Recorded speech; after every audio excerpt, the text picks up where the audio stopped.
Look, man, entrepreneurship is a war zone, and there's a lot of PTSD, honestly, in entrepreneurship. And as you flush those things out, it actually helps you process because things are moving so fast that you just keep stacking on top, and nobody understands you because you're always crazy.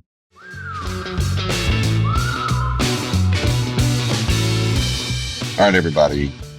Welcome to another beautiful, wonderful episode of Big Talk about that small business. And of course, my co-host, Marcus Zweig, is not with us today.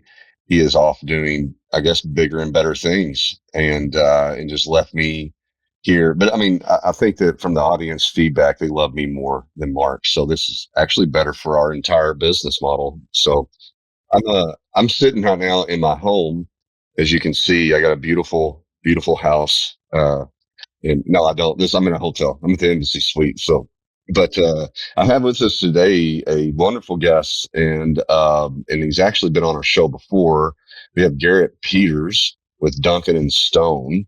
And Garrett, it's been a while since you've been on the show. I think it's been probably almost a full year now. At least, man. Glad to be back, though. Glad to be back, and it's just me and you, so we can riff without Mark. You know what I mean? That's right. Yeah, we won't get all these weird distractions. You know, like him having to get up and use the restroom. Yeah, you know?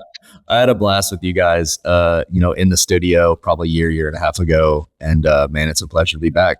Yeah, actually, I think it's when you and I actually first met in person, which is another testament to how fun this show is. Like, I get to meet so many really cool people, and I tell you, like, Mark and I talk about it all the time, but and this should apply to the listeners too. But man, entrepreneurship's a pretty lonely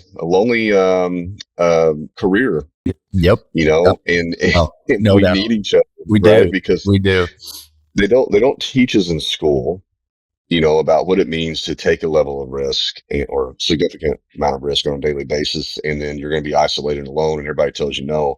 And so you come across all these wide variety of things, and you got to learn, constantly evolving. And I know that you've had that experience, Garrett. Especially, one thing I want to talk about today, especially in the digital commerce area or environment in industry that's going on. And obviously, it continues to rapidly scale up. I mean, we got AI coming in the mix too. That's honestly, I don't know that that's necessarily changing too much right now as far as how people are, transacting. I would say, like, I'm talking about like money exchange transacting, but I do think that it's adding a significant amount of complexity as to how people are discovering new products and deciding on what they want to buy and then how they're going to get it. And so you're living in a major revolution. But before we jump into this content, let's tell the readers a little bit about your company and you and when you got going in it, just as a nice reminder. That's great, man. Yeah. So, based here in Northwest Arkansas, which is a gem of a place to live, and, built kind of a life, and started my career up here working with different agencies and Walmart, Sam's World, and kind of got my, education, I guess you could say, working with Walmart and Sam's Club, selling to them and understanding what retail was and what is this, how does that process work, and work for some great companies that are based in Northwest Arkansas and very entrepreneurial companies. And I think that part of being around, founders and starters and dreamers kind of got in me at some point along the way. And in 2019, my wife and I, and then two of our best friends, started Duncan Stone Paper Co. in 2019. And there's a backstory there for sure. But really it was, we saw a gap in the marketplace, online, in the online space around keepsake journals and prompted goods. And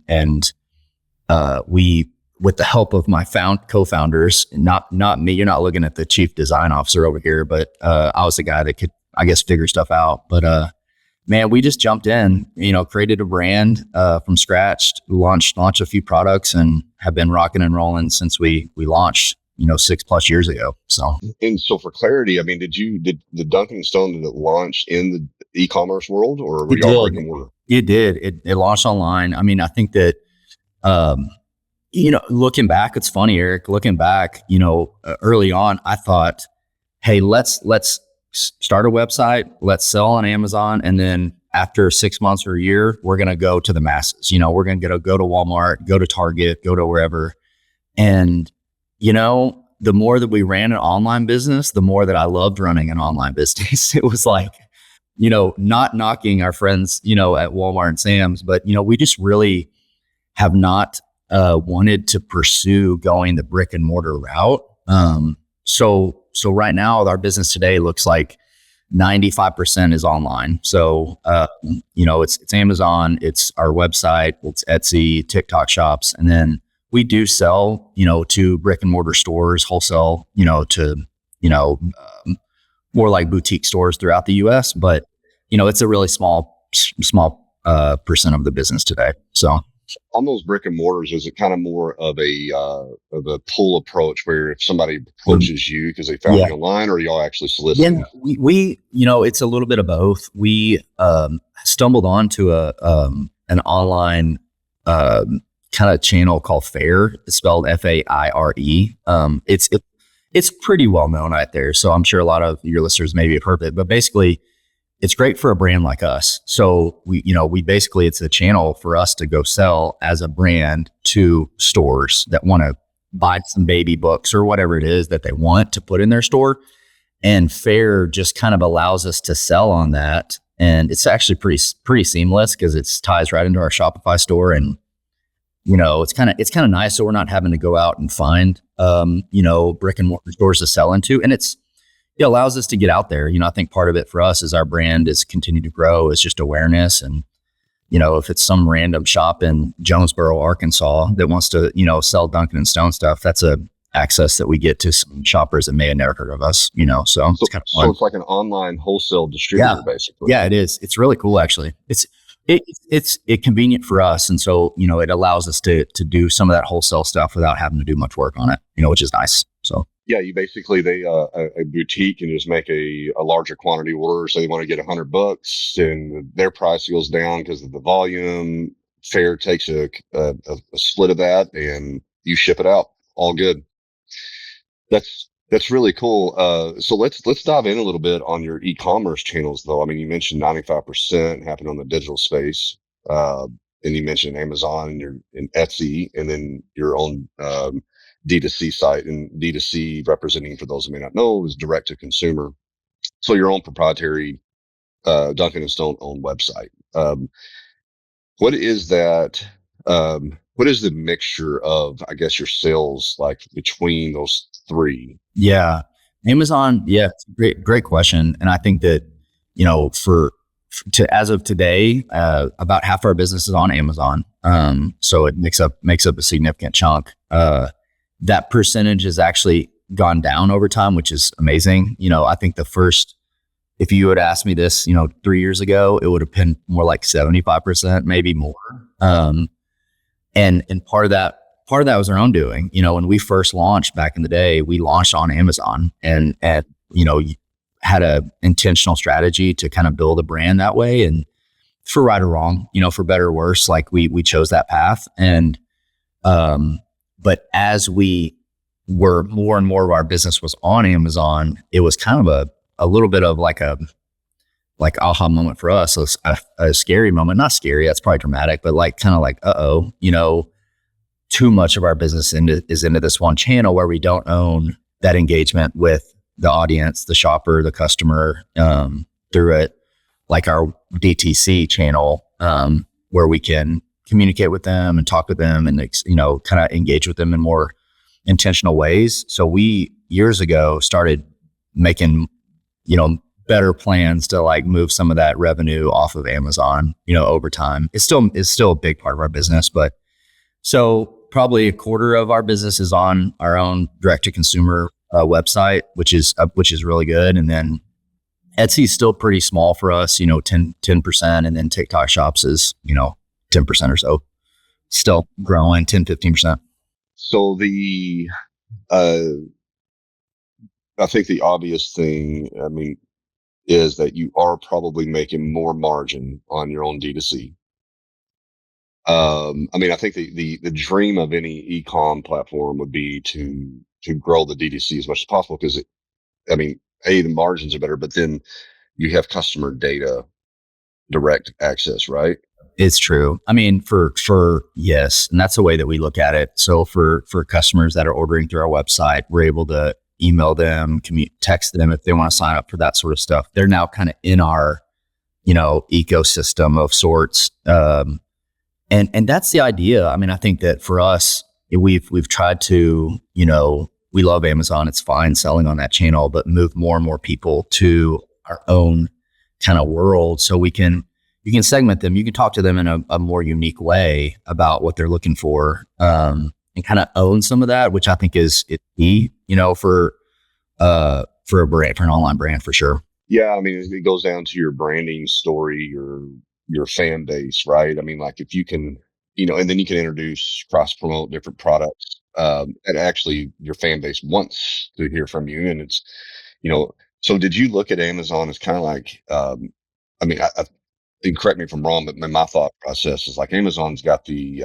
audience, right? I mean, they got a significant amount of people, obviously, that are coming to their site, and so that allows for a brand to really launch out into an ecosystem without spending a fortune on online ads and trying to get customer acquisition. It's just immediate. Now you're just playing within their algorithm ecosystem. 100%. Right? Yeah, Is that kind of your model? Exactly. I mean, for sure. It's like when we first launched, we didn't have the know-how or really like chops to figure out how to build a DTC business, and so it's like, hey, let's sell on Amazon. Like that's where most people are shopping anyway. And I think that, you brought this up a second ago, about digital commerce. It feels like to me, like the divide between all these different channels is kind of like eroding over time because and I've been learning this about Amazon and TikTok shops because there's so much crossover with some of the stuff. Somebody might find a new interesting brand on TikTok. Oh, this is kind of cool. I'm going to go check this out on Amazon now. And it's just like how customers are getting to buying stuff and actually making transactions is, even now with AI and ChatGPT and all the stuff and it's just like all together now, like mixed around, you know what I'm saying? Which is kind of weird and fun in some way, but like it's for us, Amazon has been that kind of initial way we can get in front of customers for sure. Well, I think that eroding of platforms makes it kind of interesting on your advertising side, right? How do you, right? I mean, and so what's your perspective on that? If you see a TikTok, like, I know. I'm asking this question to like our team and just trying to learn, like, it's just hard to track. You know what I mean? Like we're doing advertising on TikTok and TikTok shops and things like that. But I think there's got to be overlap. I know there's a halo effect that we're seeing on our Amazon business because have done more on TikTok. And so, which is good. I think ultimately, like I follow, one of the Dude Wipes guys, Sean Riley, who puts out awesome content. He's hilarious, but he's really smart about it. Like if people are going to buy your stuff, give it to them wherever they're at. You know what I mean? Like if they're at Walmart, if they're at Amazon, if they're on whatever, like let them, wherever they're at, get it to them. And I'm like, man, I love that. I want to get more and more into that. And then, we'll have to manage ads and budgets and all that stuff accordingly. But as long as people are going to, buy it, I'm good with that. It reminds me kind of like your traditional media, right? Like your old broadcasts or your old radio, right? Things that were like, obviously, a brand could advertise very hyper local in local newspapers or local radio stations, but then they go to these networks and put them in major nationally published, broadcasting stations, whatever, and just brand, and then sound like you go buy wherever you want. This is just our brand. And so you're kind of seeing this actually, like, whereas I think the digital ecosystem really kind of split that, made it more granular, but it's starting to conglomerate to a point where it is a massive traditional media network that you're just kind of branding, What's going to be interesting to see is like the consumer trust and like how and I think about it through a lens of a consumer. And my wife texted me about a supplement that she was wanting to try with one of our kiddos. And so it's like even like a new brand that you find out about on TikTok or whatever the channel, and just the process of like research and going, okay, is this legit? Who sells this? How do you verify it? Like the trust that consumers have with, a company or a product or whatever is just interesting to see. Like I think that there's, there's, if you follow somebody on Instagram or whatever, and you're like, listen, whatever this person is telling me they buy, I'm buying it because I trust this person or whatever. You know what I'm saying? Like how quickly that can, impact decisions. But if you have no engagement, if you're discovering a brand, it's like the process of going through of like, how do I trust that this is right or what I want, and then make that purchase? Interesting trend. Yeah, I'm kind of bringing in the AI discussion on this a little bit. Like if and I've done this multiple times, just natural behavior. I do find out about a brand, or I'm actually on a brand's website, but then I go into Google and I ask it questions, and I start using their AI mode, right, and giving me like that confidence. It's just super fast research. But then whenever it's time to buy, I kind of make a default decision about where I buy normally anyway. Yeah. What's their thought process there? Do you go to the website or? Yeah, usually I do like to go, honestly, as a consumer, to go directly to the brand's D2C. I mean, mainly because I trust that number one, I trust that the product is the product, right? It's not a third party. It's not, something to that effect. And typically I like to go because I'm actually interested in the brand's other products, and I do want to kind of experience that customer service from them. Like, so a good one is I've been researching some workout equipment, and Concept 2, they have the row machines and all that kind of stuff. I was on Rogue Fitness, found out about the Concept 2, but I go to Concept 2 directly because I find out it's a different brand, and I'm looking at their other products, but I'm going to Google and comparing Concept 2 versus other products, and I come back to the D2C. It's just interesting. Like I'm taking additional steps, but it's based upon, going to the source. Yeah, that's interesting. And I think that's a very common, because I feel like that's a very common customer journey, what you just described. Yeah. Which is to your point earlier about having a legitimate, like your presence, your website, it all plays together. Your reviews, if you sell on Amazon, this is like early on, I'm like, well, we have to have a verified website, and we have a brand story. We have like all these things that we want to, because we have competitors that have knocked off our story, that are Chinese-based random companies that are like selling stuff that are very similar to ours. And I'm like, no. Like, you need to order from us because like we make the product. It's like, it just, all those things play together now in the online space. It's interesting because I think the more robotic and algorithmic things become, this is going across about every vertical. I mean, you can talk about attorneys, you can talk about accountants, anything that AI is impacting. But at the end of the day, like, people want somebody they trust, right? They want somebody to be held accountable, and so like all these third party knockoffs, it's like, I know it's a fast win. When I look at Walmart versus Amazon, Walmart's really made a third party, aggressive approach in graduating that. But, nobody likes that. Nobody likes to feel like I got smoked, and that's really what a lot of times I think the third parties are responsible for doing. And, I know that there's some good legitimate ones out there that are actually, doing some good stuff, but there's a lot of knockoffs. And that's, we're just humans, man. At the end of the day, the humans are still in control of the money as of right now. And so I think it's important. Yeah, it totally is, man. And I think the fundamentals of what you just described isn't going to change as far as like AI. Everyone's talking about AI, everything. And so it's like, which is fine. I think there's so much it's amazing stuff. But still, to your point, it's like we're still human and want that human interaction, that engagement.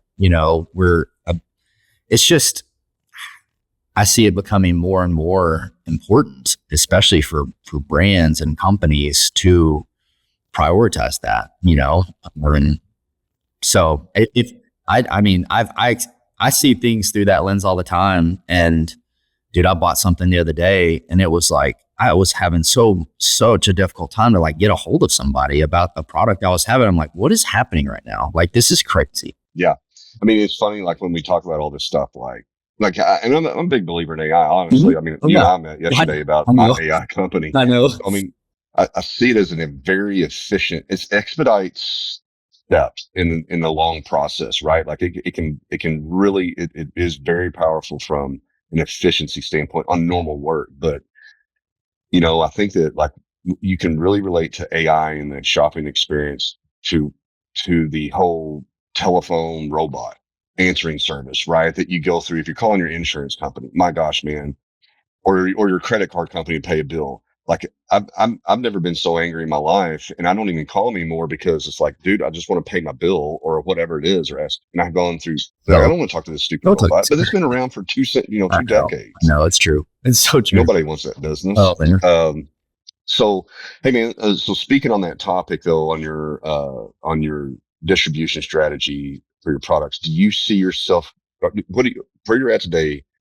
Are you leaning more into the D2C? Or are you looking to maybe pick up additional channels like an Amazon Etsy and other ones? I mean, what are you thinking? Man, that's a great question. I think that we're still learning as a brand what TikTok as a channel looks like. It's still fairly new for us. For the most part, we've been selling on TikTok shops probably for a couple of years now, but it's like we're actually have strategy in place around growing that channel. I feel like jury's still out on that. Let's touch base in a year or half, 6 months from now on that. But I would say for sure our DTC.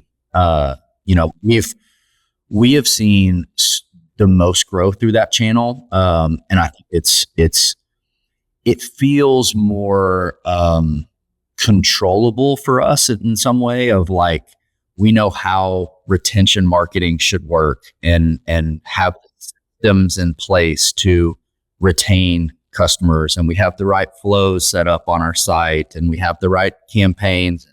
There's a model we've built out and have seen the success of that over time.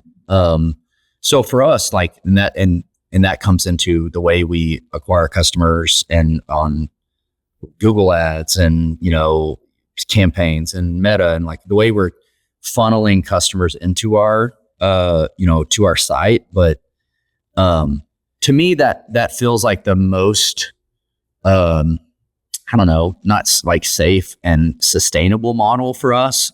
I think that Amazon is going to continue to be a great channel for us. But to be honest, man, I don't want another Amazon. I don't want another, like, that's just me today of like, dude, I don't want to have to deal with another sales channel and, competitors and this and that, where I'm like, I'd rather just build out a baller. I wish I could do my whole business on just our DTC. Amazing. We're not quite there yet, but I think that, like, for me, like the next year or two, I think that's going to be more and more where we focus. I think you kind of answered my next question, because I was going to ask about Walmart.com, right? But I mean, you kind of answered it. Is it mainly because, maybe you can add, is it because of just the time commitment and the learning curve and all that? Is that the reason you have not? Man, it feels that way, honestly. And I was joking with you and your team recently about some of this. Like, I mean, we don't sell on Walmart.com now. Maybe we should, but I think that, and I'm sure it's much easier and more seamless than I probably have pictured in my mind. Most likely, I'm sure it is. But it's like one of those things where I don't want to have to deal with that, man. I don't want to have to. I'm trying to do less complicated things and make my business more simple over time versus more complex. And it seems to me that it's going to be more complex, and I'm like, yeah, I'm out on that. It's funny. I think hopefully somebody at Walmart will listen to this. Because, yeah, please do. Well, yeah, because I think that you might be echoing something that a lot of sellers feel. That Walmart has made a lot of strides and investment to get more sellers from Amazon to Walmart. I mean, I think it's great. And then maybe a lot of the static is that simply sellers don't want to add another distribution channel. Like, it's just exhausting. Like, honestly, like these big companies, it's hard for them to handhold and do a complete 100% transition and make it super easy for them. I mean, there's definitely a friction point there. Yeah, for sure. It's hard. It could be, to me, it's something that could probably be argued either way. Honestly, like I could, probably convince myself to go hard against these other sales channels versus our DTC. But, man, it's just one of those things that for us as a smaller business, smaller team, limited resources, like it's more of a, what's the cost? What's the cost for us? What's the time cost? What's the investment? Like weighing that sort of stuff versus saying, okay, we have these established channels we can go all in on and continue to grow. So that's the kind of the tension in the pool that we feel, But if you could have a partner or a company approaching says, "Hey, I'm guaranteeing you 0% lift on your side. I can completely set up your entire system at Walmart and seamlessly." You'd probably be all about that. You'd be all about that, 100%. Yeah, it'd be great. It's really like in every this is great for entrepreneurs, right? Like because in every business there's this friction. The one thing that's more valuable than your money is your time. Oh man, 100%. Right? As an entrepreneur, 100%, dude. And that's the more and more, like I'm 6+ years into this now. And those first few years, if I would probably have been like, yes, I'm all over this. Like I'm in, like, and I think there's, entrepreneurship, like any business, goes through life cycles and different, seasons. Right. And those first few years, it was like, I'm doing whatever. Like I don't know if I had more energy back then. I don't know what was going on, but like, I was just, wheeling and dealing. But I look back at those seasons and I think, I actually don't know what was moving the business forward. I don't know what was actually, the right decision. It was chaos. It was, I don't know what I was doing. Which during that early seasons of starting anything, it doesn't matter, man. Like you got to go for it. And now I'm like a little more like, not cautious, but like just more thoughtful around where do we spend? What does this mean for me? What does it mean for our time, our energy, our efforts? And just being a little more diligent with that. You segued right into my next question, and this one's a good one. And I'm, brother, this is definitely a dialogue because I've been trying to figure this one out. There is a difference between being the founder, entrepreneur, business owner, and the CEO of the company, and so you're a co-founder, right? And were you the CEO from the get-go? Man, I love this question. No, the short answer to that question is no. It's funny, man, because I think you may have had Ben Cashin on at some point. I'm pretty sure you did. Ben, a good friend of mine. And, as I brought him into our world and he, I hired him for a season, as my personal coach, and he set me down and he was like, Garrett, I had like I was like the sales director of stuff, which was a self-made title. Hey, wouldn't you love to go back there? Yeah. Right? I'm like, I would love to be just sales director. I mean, make it rain. But he was like, dude, this is a few years ago. He's like, man, you can't be the sales director anymore. You're the CEO of Duncan Stone. And then he kind of worked through this new season that I stepped into. I don't really know what a CEO of Duncan Stone Paper Company should even do. Honestly, Eric, I don't even know. But it's funny because I laugh and I think it's kind of silly. People who know me well are like, you're the CEO. You're what does that even mean? You sell baby books, but we are in an interesting season. So what you bring up is fascinating because, it's this concept like what got you here may not take you where you need to go, that to the next step. And I have been really thinking and wrestling with that concept for where our business is at today. Hey, I'm the co-founder and quote unquote CEO, basically doing all sorts of different things over the years. But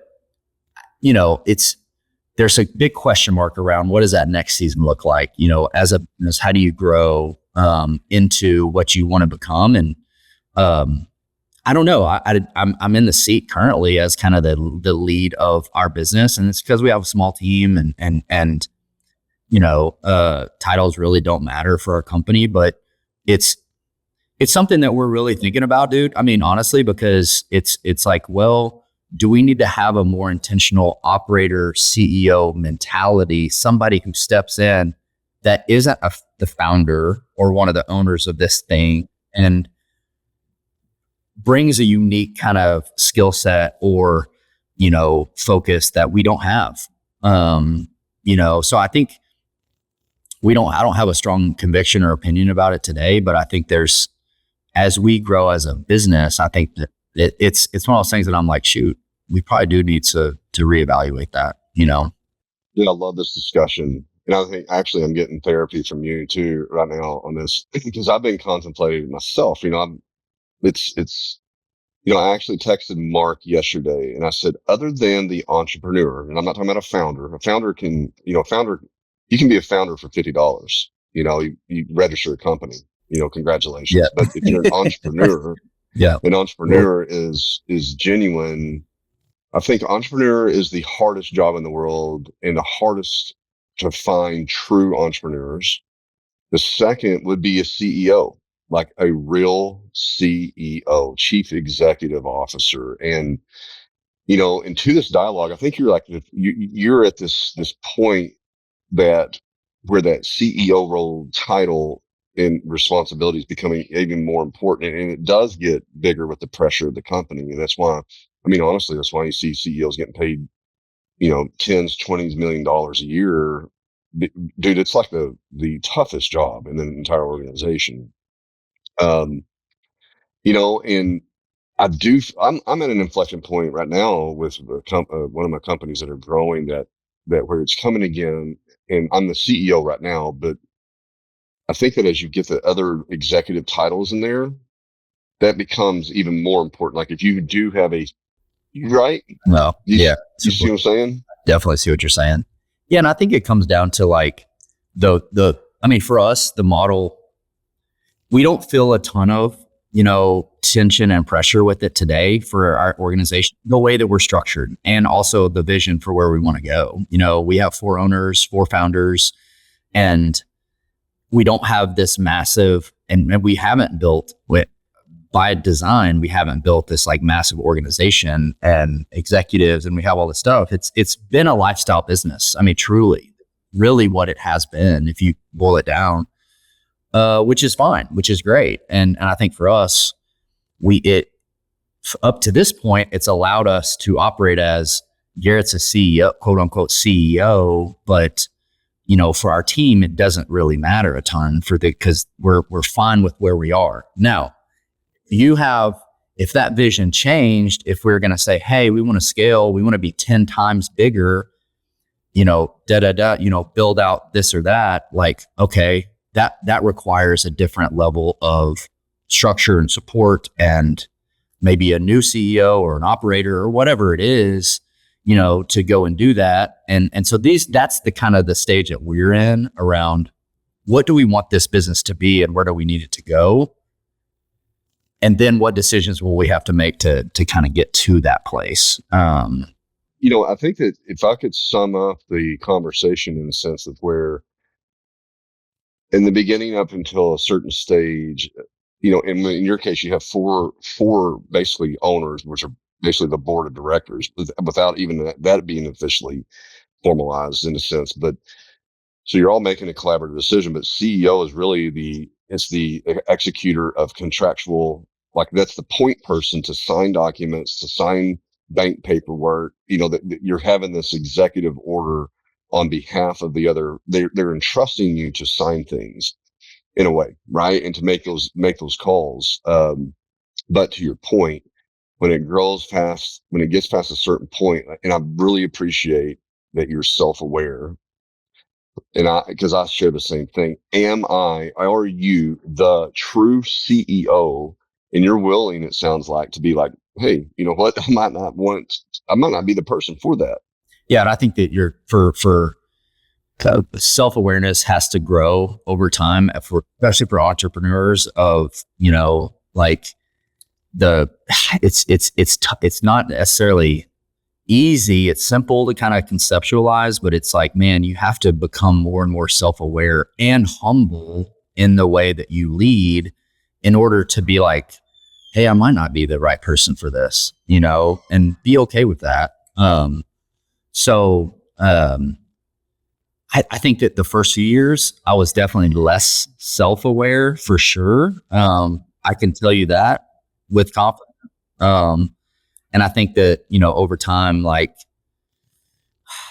it's so key. It's so, it's one of the most important things I think for sure for founders and starters and, people willing to risk it and do different things is to grow in that definitely skill set.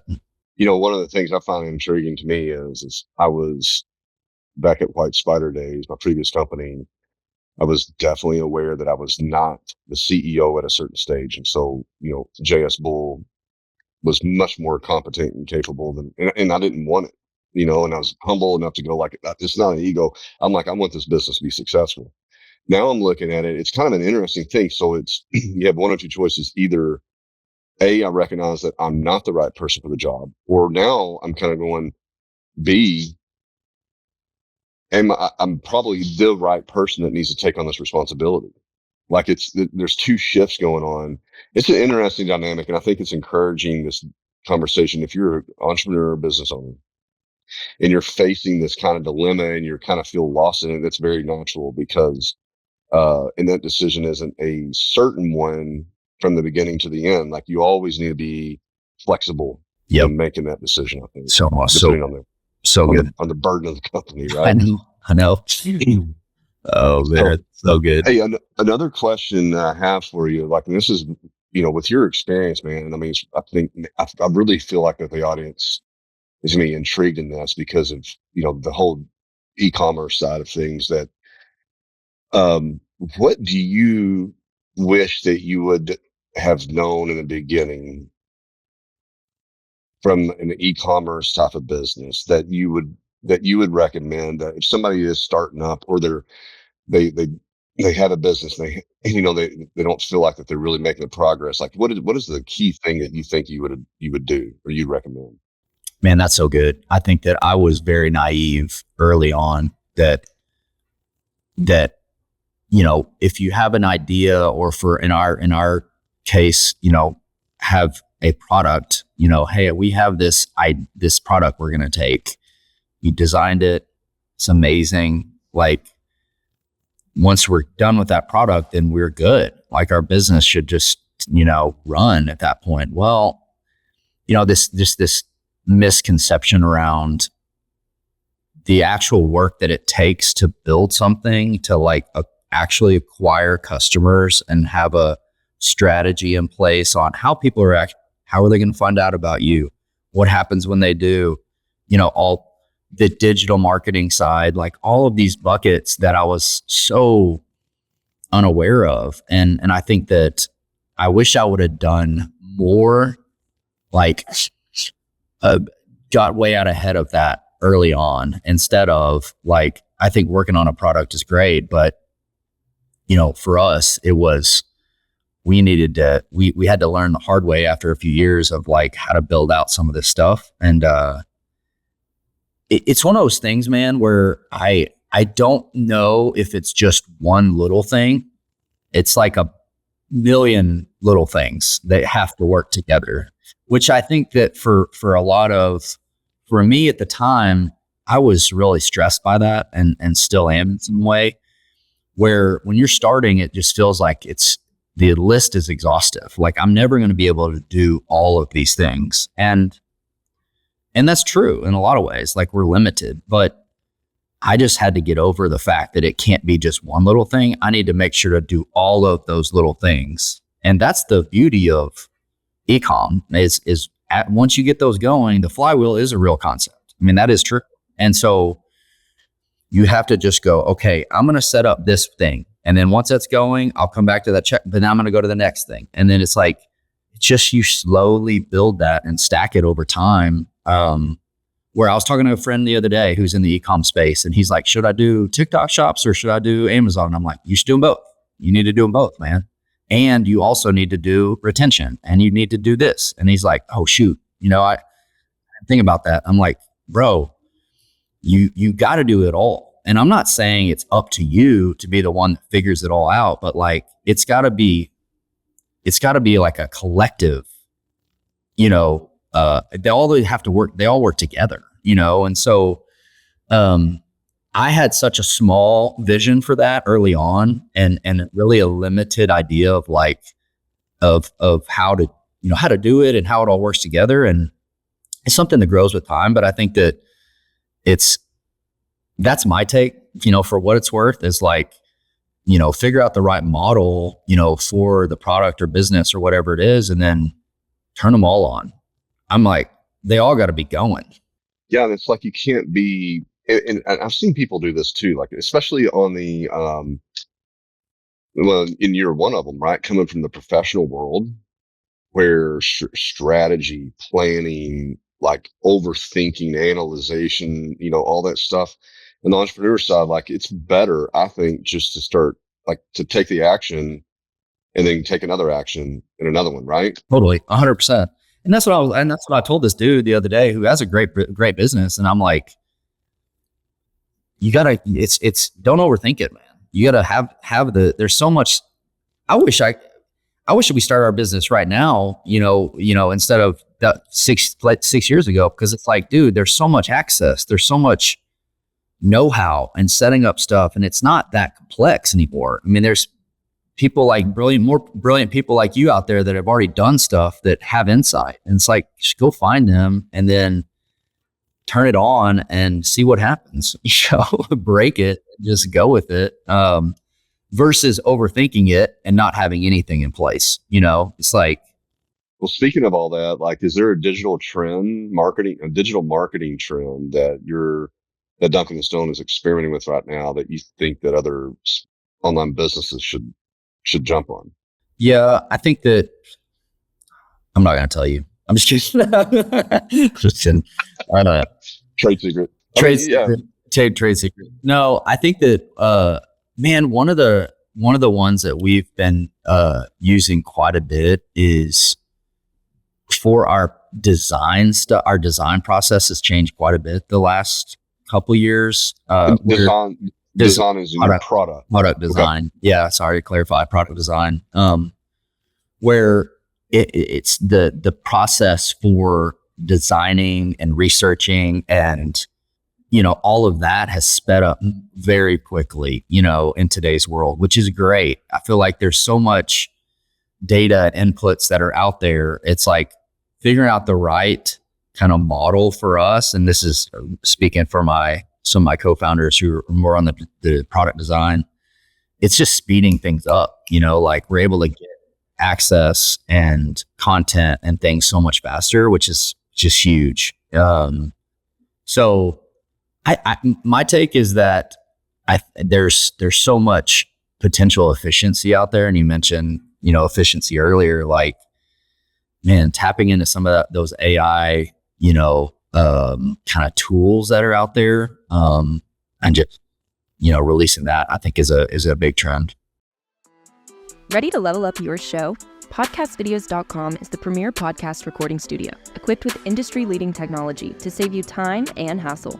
We specialize in marketing and distributing your podcast, ensuring it reaches listeners everywhere. From eye-catching promos to targeted social media outreach, we help grow your brand and audience. Visit podcastvideos.com today, and let's elevate your podcast game together.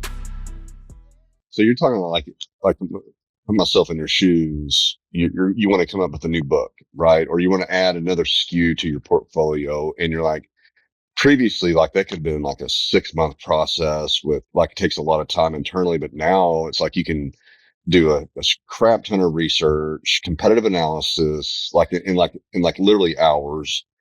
Then are you talking about even going the next step? Like, okay, we found an idea. Let's develop a sample prototype. Yep. Prototype. Yeah. Yep. You nailed it. I mean, it's sped up the process where historically we would have to do way more. just it's almost like manual labor and research around, new concepts like that. And now instead of launching a couple, one or two items in the fall, we're going to launch maybe 4 or 5 because we're able to like have some, they're more relevant. Like for us, the product design takes quite a bit. And if we're not capturing a trend that may be happening right now, we're going to miss it. Like if we launch a product next year and it's the summer, well, it's like, well, shoot, that's now gone, and for us, it has we have pretty long lead times for product, manufacturing and all that stuff. So it's like, well, shoot, we need to condense the kind of lead times that we have as from a design standpoint, so we can kind of capture some of these trends, launch products and see if they fit and do them quicker, so we're leaning into that. That's a major,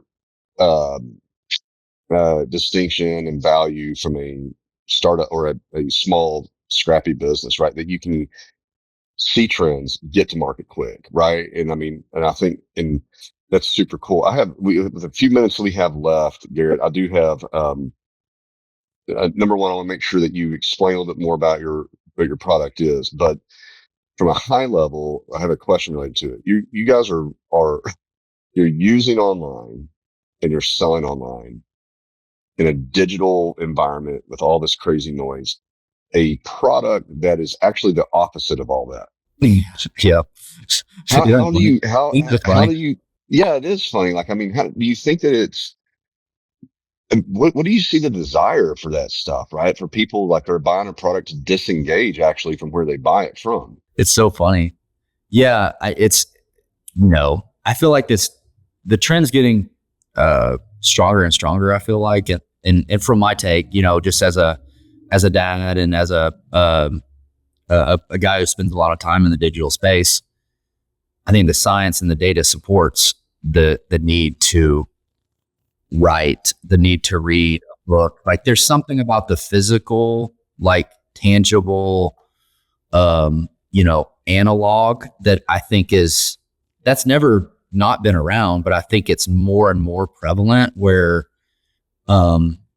it's just something about it. It's healthy. It's right. I can't speak all the data and the science behind it, but the trends seem to be going toward people wanting to incorporate that into their life, in a meaningful way. And so journaling is not a new concept at all. Right. But what we decided to do, and kudos to my co-founders that were really the visionaries behind some of the products. Like there's something about capturing and writing about your pregnancy and writing that down and keeping that book, or writing down your life story and sharing that with your son or daughter. Like I think that's what we're selling. Ultimately what we're selling is, memory keeping and meaningful moments, right? It's like, we have very giftable items. Part of the reason we've probably grown so much is people are looking for gifts online, right? Like I need a gift for my spouse or whatever. We want to give them that, we want to give them options for that stuff. Right. And then ultimately, like we want them to use the products and go spend that time in whatever, space whatever season of life they're in or whatever it may be. And so I think, I don't think it's going away, at all.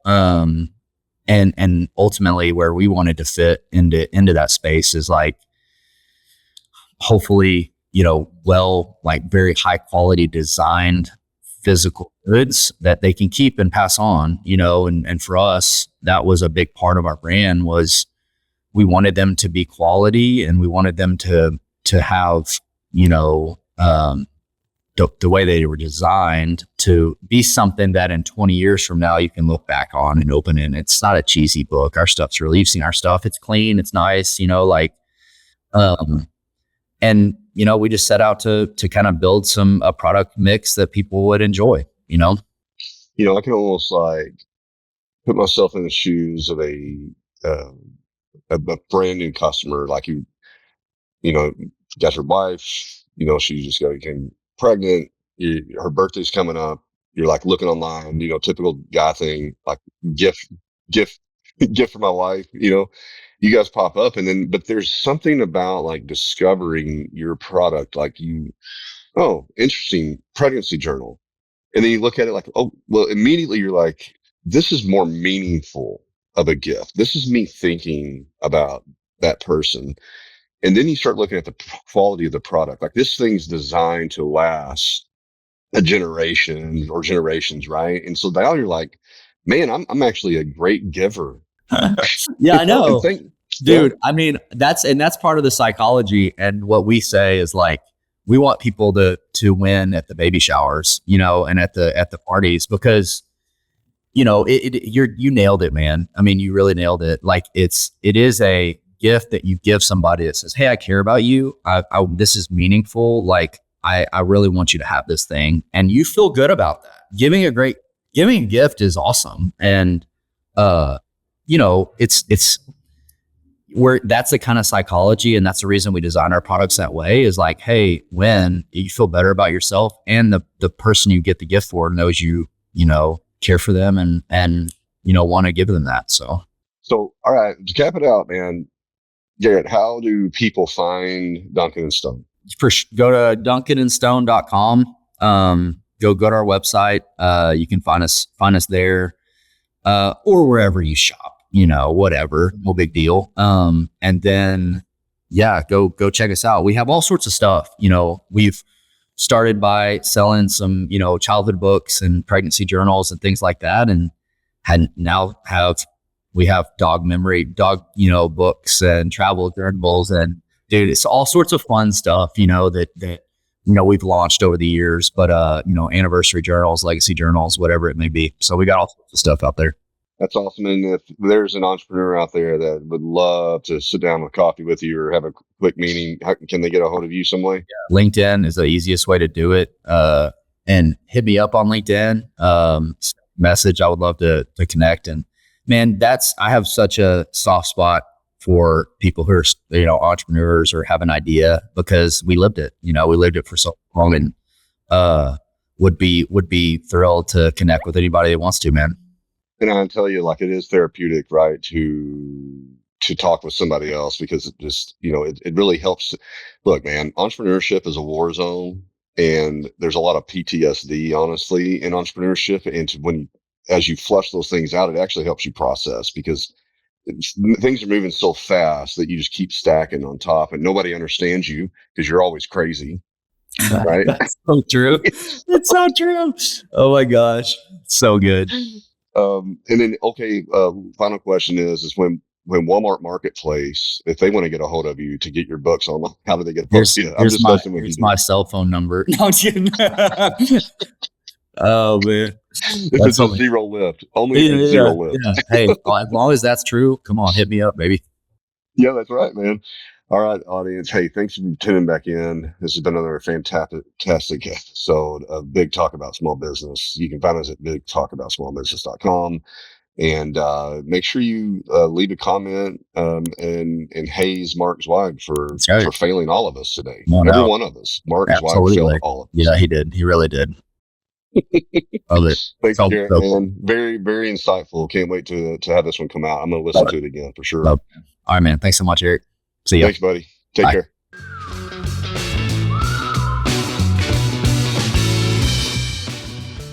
Thanks for tuning into this episode of Big Talk About Small Business. If you have any questions or ideas for upcoming shows, be sure to head over to our website, www.bigtalkaboutsmallbusiness.com, and click on the Ask the Host button for the chance to have your questions answered on the show. Stay connected with us on LinkedIn at Big Talk About Small Business. And be sure to head over to our website to read articles, browse episodes, and ask questions about upcoming shows.